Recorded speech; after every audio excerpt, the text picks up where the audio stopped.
ৰাতিৰ ভিতৰত এজন ক্ৰিয়েটৰ ৰিলছ 1 মিলিয়ন ক্ৰছ কৰি গ'ল, কিন্তু আপোনাৰ ৰিল 200 ভিউজতে 100 ভিউজতে আপোনালোকৰ ৰৈ আছে। আপোনালোকে বিশ্বাস কৰিব, এক ৰাতিৰ ভিতৰত 1 মিলিয়ন ক্ৰছ কৰি গ'ল। প্ৰথম সেইদিনাই পেজ বনাইছিলে, সেইদিনাই কণ্টেণ্ট আপলোড কৰিছিলে, এক ৰাতিৰ ভিতৰত সেই কণ্টেণ্টটো ভাইৰেল গুচি গ'ল, 1 মিলিয়ন ক্ৰছ কৰি গ'ল।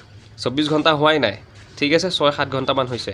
ৰাতি কিমান সময়ত আপলোড কৰিছে আৰু সেই ভিডিঅ'টো 1 মিলিয়ন ক্ৰছ কৰি গ'ল। আপোনালোকে বিশ্বাস কৰিব, আৰু আপোনালোকৰ ইমান দিনৰ পৰা আপোনালোকৰ ভিডিঅ'ৰ ভিউজ 200-100তে আপোনালোকৰ ৰৈ আছে। এতিয়া আপোনালোকে ভাবিব পাৰে যে যিজন ল'ৰাৰ বা যিজন মানুহৰ যিটো কণ্টেণ্ট ভাইৰেল হৈ গ'ল সেইটো লাকত হৈ গ'ল, লাক আছিলে, লাকৰ কাৰণে ভিডিঅ'টো ভাইৰেল হৈ গ'ল। নহয়, ফেচবুকৰ ছিষ্টেমৰ বিষয়ে জনাটো বহুত দৰকাৰ।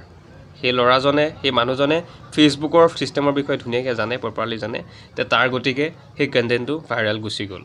গতিকে আপোনালোকে জানেনে ফেচবুকে কৰে কি? যেতিয়া আপোনালোকে কিবা এটা কণ্টেণ্ট আপলোড কৰিব, সেই কণ্টেণ্টটো কৰে কি যে 6জন হওক 7জন হওক বহুত নতুন অডিয়েঞ্চলৈ আপোনাৰ সেই কণ্টেণ্টটো কম সংখ্যক লোকলৈ ছাজেষ্ট কৰিব।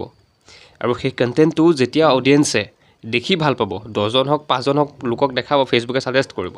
সেই 10জন-5জন লোকে যেতিয়া ভিডিঅ'টো সম্পূৰ্ণ চাব, লাইক কমেণ্ট কৰিব, মিনিংফুল কমেণ্ট কৰিব, সেই ক্ষেত্ৰত আপোনালোকৰ কণ্টেণ্টটো কি হ'ব? 100% ভাইৰেলত গুচি যাব।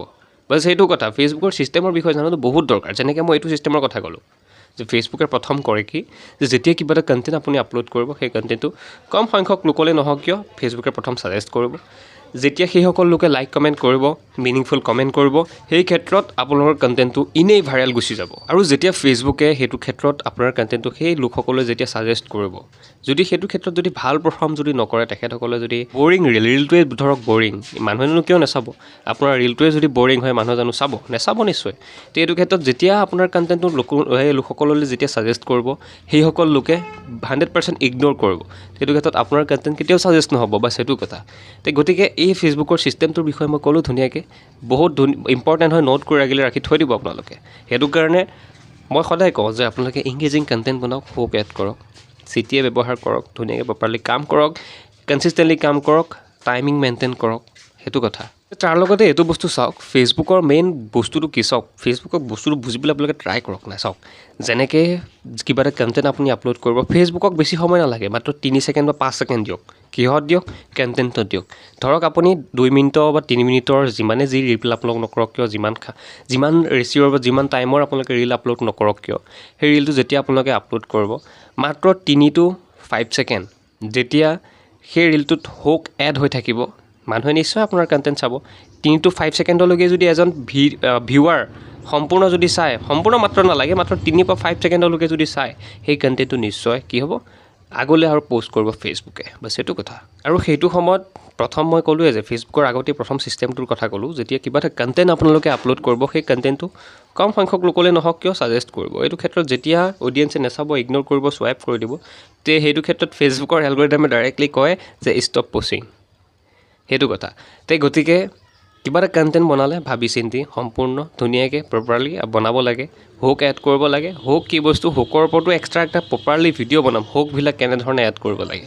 মইতো কিছুমান ভিডিঅ'ত মই কৈ আছোঁ, কিন্তু ইয়াৰ কাৰণে এক্সট্ৰা মই ভিডিঅ' বনাম, হুক কি হয়, হুক কেনেদৰে এড কৰিব লাগে, চিটিয়ে কেনেকৈ ব্যৱহাৰ কৰিব লাগে। টোটেলি মুঠতে এটা প্ৰপাৰলি ৰিল বনোৱাৰ পৰা ধৰি আপলোড কৰালৈকে এটা বেলেগ এটা পাৰ্ট আহিব, আপোনালোকে চাই থাকিব, তাৰ কাৰণে ফ'ল' কৰি ল'ব। আৰু আপোনালোকে ভাবে নেকি যে হেছটেগ লগালেহে যে আমাৰ কণ্টেণ্ট ভাইৰেল হয়? তেনেকুৱা একো কথা নহয়। কেৱল ৰিলেভেঞ্চেহে আমাৰ কণ্টেণ্টবিলাক ভাইৰেল কৰে বা ছাজেষ্ট কৰে। কি বস্তু কি নহয় সকলোবিলাক ডিটেইলছত ক'ম, ভালদৰে মন দি শুনিব।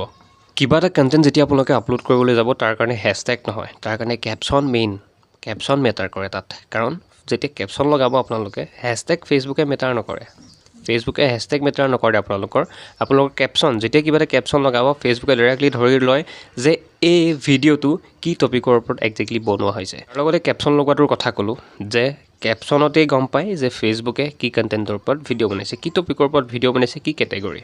ঠিক তেনেদৰে কেপশ্যন লগালেও সাৱধান, কেপশ্যনৰ কাৰণে কেতিয়াবা আমাৰ প'ষ্টটো ৰিমুভ হৈ যাব পাৰে, তাই গতিকে কেপশ্যন লগালে সাৱধান। ঠিক আছে, কেপশ্যনৰ বিষয়ে মই বুজাই দিলোঁ। তাৰ লগতে হেছটেগ আপোনালোকে ইমান হাজাৰ হেছটেগ লগোৱাৰ কোনো প্ৰয়োজন নাই। কিবা ফিফা ৱৰ্ল্ড, কিবা ঢেৰ কিবা হেছটেগ লগাই দিয়ে, hashtag viral reels, every reels, photo challenge, কিবাকিবি। বেছি হেছটেগ আপোনালোকে ইউজ কৰিব নালাগে, মাত্ৰ আপোনালোকে 2-3টা হেছটেগ ইউজ কৰিলে কাফি হৈ যায় এইকেইটাৰ কাৰণে।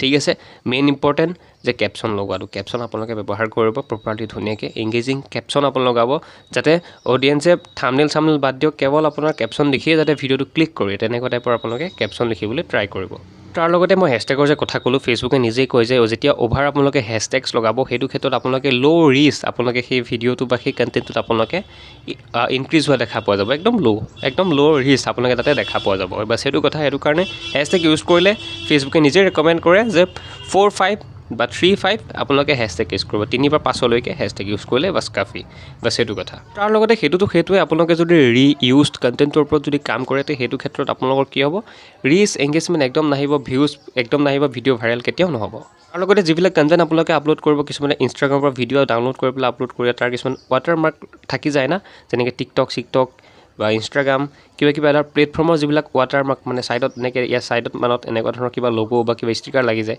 ঠিক তেনেকুৱা টাইপৰ যেতিয়া কিবা এটা কণ্টেণ্ট আপোনালোকে আপলোড কৰিব ফেচবুকে সেইটো এলাউ নকৰে কাৰণ সেইটো content monitoring policy rules break কৰা হ'ব কাৰণ সেই যেতিয়া কিবা এটা লোগো থকা কিবা এটা আপলোড কৰিব ফেচবুকে ভাবিব যে কিবা প্ৰমোশ্যন কৰি আছে ঠিক তেনেদৰে সেইটো ক্ষেত্ৰত আপোনালোকৰ কণ্টেণ্ট ৰিমুভ হ'ব পাৰে এইটো ভুল কেতিয়াও নকৰিব আপোনালোকে এইটো ক্ষেত্ৰত আপোনালোকৰ কণ্টেণ্ট কেতিয়াও ছাজেষ্ট নহয় সেইটো কথা মন কৰিব আৰু তাৰ লগতে ল' কোৱালিটি আৰু ব্লাৰি ভিডিঅ' বহুত তেনেকুৱা ল' কোৱালিটি ভিডিঅ'বিলাক থাকে সেইবিলাক কণ্টেণ্ট কেতিয়াও আপলোড নকৰিব বিশেষকৈ আপোনালোকৰ কেমেৰাটো অলৰেডি অল অ'কে আছে কিন্তু সেইসকল লোকে মানে কি হয় কিছুমান আদাৰ ৱেবছাইটৰ পৰা কিছুমান কণ্টেণ্টবিলাক ডাউনলোড কৰি পেলাই আপলোড কৰে সেইটো ক্ষেত্ৰত ল' কোৱালিটি বা ল' ব্লাৰি ভিডিঅ'ছবিলাক ডাউনলোড হৈ যায় আৰু আপলোড কৰিলে কেতিয়াও সেইবোৰ কণ্টেণ্ট ভাইৰেল বা ছাজেষ্ট নহয় সেইটোৱে তাৰ লগতে ভিউজ বহুত ইম্পৰ্টেণ্ট হয় ইম্পৰ্টেণ্টে কিন্তু তাৰ লগতে আৰু ইম্পৰ্টেণ্ট বস্তু আছে জানাটো বহুত দৰকাৰ শুনিব ইম্পৰ্টেণ্ট কি জানে ৱাটছ time save and share comment কৰাটো ৰিয়েকশ্যন অহাটো মিনিংফুল কমেণ্ট অহাটো বহুত ইম্পৰ্টেণ্ট সেইটো কথা ৰিল আপলোড কৰাৰ মেইন টেকনিক ভিউজ অনাৰ মেইন টেকনিক সেইটোৱে